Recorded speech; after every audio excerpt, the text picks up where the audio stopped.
evening, viewer. You're most welcome to the NILECAST on Westnile television, where we give you the daily news bulletins of the day, every day from 7 p.m. to 8 p.m. My name is Okumuringa Christine. Before we dive into any of the stories, let's first have a look at the news making headlines. In the headlines tonight, residents in panic as strange flies invade Koboko West Division.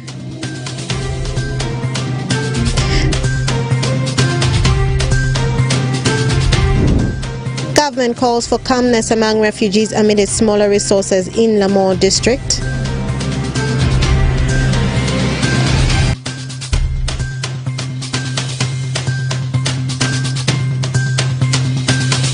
And Justice Amoko's children run to court, burial postponed as family row deepens. This and more in the NILECAST News Bulletin.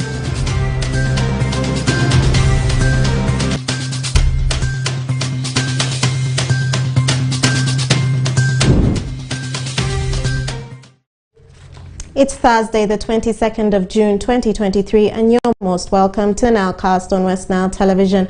Now let us dive into some of the stories of the evening. Uganda Revenue Authority, a body mandated to collect tax in Uganda, has appealed to the masses to clear their tax arrears so as to fund the budget of 52.7 trillion meant for the financial year 2023-2024 passed by the Parliament of Uganda recently as the financial year 2022-2023 comes to an end. This call was made during the post-budget stakeholder engagement meeting organized by the tax body at Tropical Suites Hotel in Arua City. Let's have more on that story.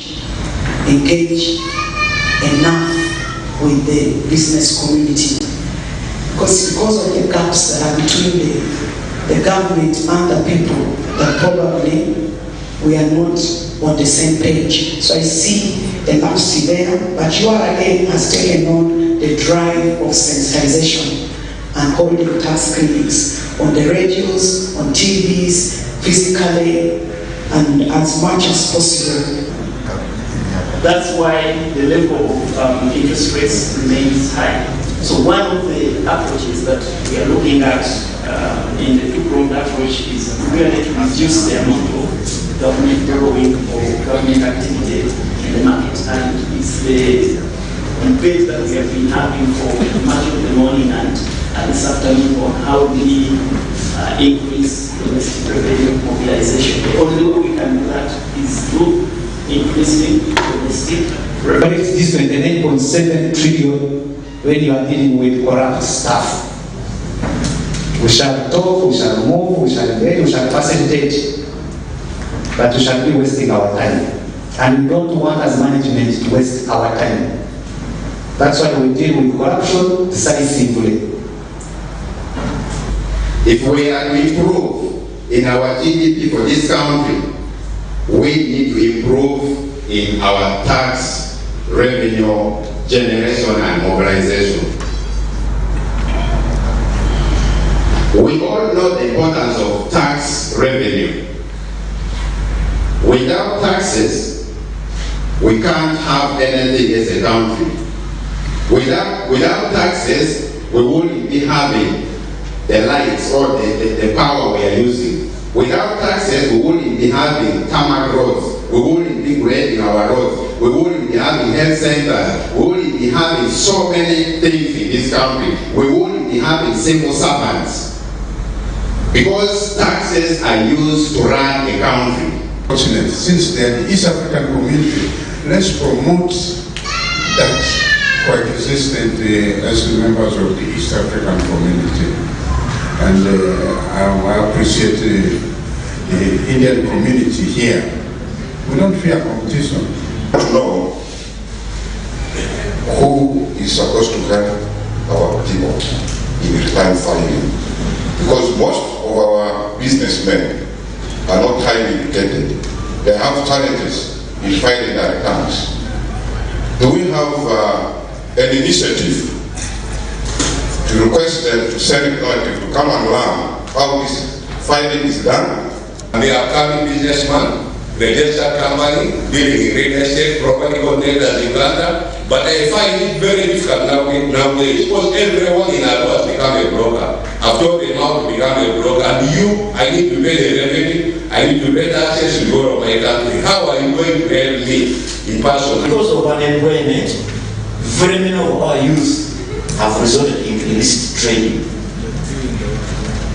This trade has made government lose a lot of money in the name of revenue, which otherwise would be used to build or provide social services for our people. However, the issue here is the method used by the staff in collecting or implementing this policy.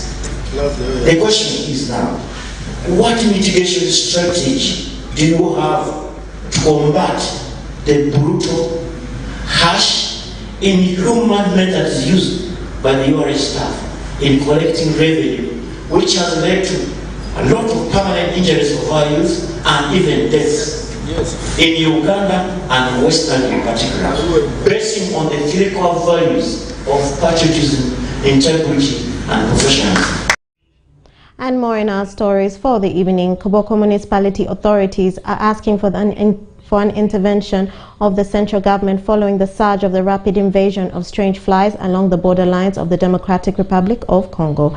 According to the leaders, the absence of an entomologist in the local government has made it hard to respond to the case, and they now seek for a joint surveillance along the borders to avoid an outbreak of the strange disease. Take a look. The influx of strange flies along the borderlines of Koboko West Division, touching the eastern part of the Democratic Republic of Congo, has left residents in fear. Flies identified to be blue in color were detected on Monday morning, hanging in groups on leaves of trees and others on the walls of residential houses around the immigration offices on the Ugandan side, and these were believed to have fled from the neighboring Democratic Republic of Congo's thick forests. Close to 5 kilometers from Koboko municipal offices is the borderline between Uganda and Democratic Republic of Congo. Here is the infestation area. Okaram John Michael is an immigration officer attached to Oraba Customs border post in Koboko municipality, and he shares his experience. This morning I found flies have invaded the place, which is scaring me here. This is a thing I started seeing yesterday. But there were few, but they are multiplying very fast. The eggs are too much. They are laying eggs in a serious note. Of course, I'm scared. They are dangerous. And this is my first time to see since I was born, such a situation. So it needs immediate intervention.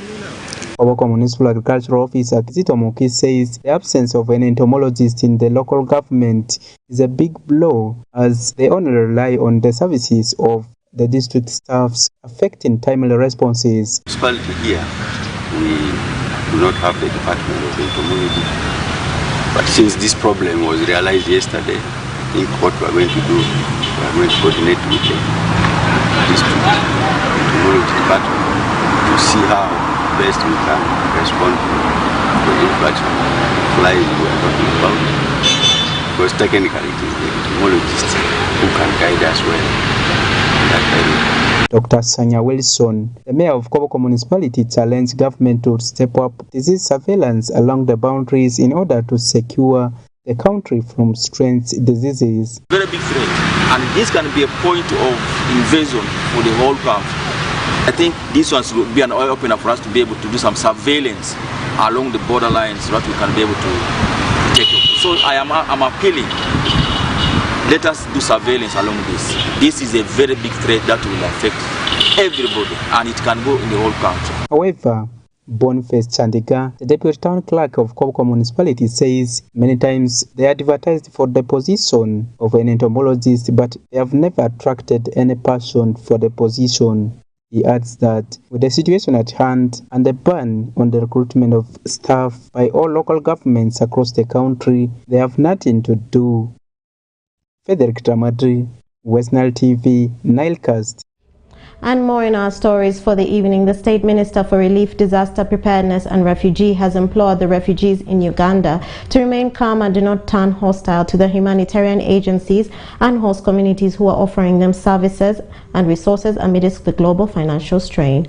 Refugees in Uganda are currently surviving on less than $1 a day, and because of funding, the World Food Programme has reduced the food ration of 70% in some of the refugee settlements in the country. Stephen Okello from Gulu reports more. As the world gives hope to refugees living in foreign countries around the globe, Uganda is pleading to refugees to remain calm and maintain peace between humanitarian agency and the host community amidst the funding challenge. I implore the refugees to remain calm and not to turn hostile to partners or nationals because of the challenges we may face in the response. We don't have enough money, really. We don't have the money. We don't have the support, enough support. Hilary Onek added that in the last 3 years, UNHCR has hardly raised 47% of their yearly budget, amidst the daily increments in the number of refugees coming to seek refuge in Uganda. Refugees in Uganda today receive only $3 per month, and these people are really suffering because the agency that should be giving them support is bankrupt. They don't have money. Meaning that our refugees are living on 10 American cents per day. However, UNHCR country representative in Uganda, Matthew Centrisil, to embrace peaceful coexistence between themselves to enable them put to an end this issue of refugees. It will surprise you to know that in IGAD and East Africa community countries alone, 92% of the refugees are members of this community. What does that mean? It is like countries are exchanging refugees. My citizens are in your country, yours are in mine. So isn't it about time for us to have a harmonized approach to managing refugees? Amidst all this challenge, Lamoa District local government is still opening doors for more refugees to come to the district by offering land to host them. We understand how the disaster has covered the whole world, but as brothers and sisters, we are ready to continue hosting the refugee. Currently, Uganda is offering hope and home to over 1,557 refugees. And while in Uganda, refugees are included in society, enjoying similar rights as citizens apart from political engagement.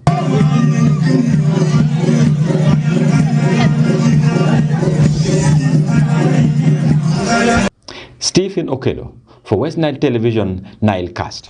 And more in our stories for the evening. Action for Rural Women Empowerment has built a 10-stands latrine and also donated over 100 sewing machines to teenage girls who dropped out of school due to pregnancies at Avubu Primary School in Kotodi Village, Irusi Sub-County, Nebi District.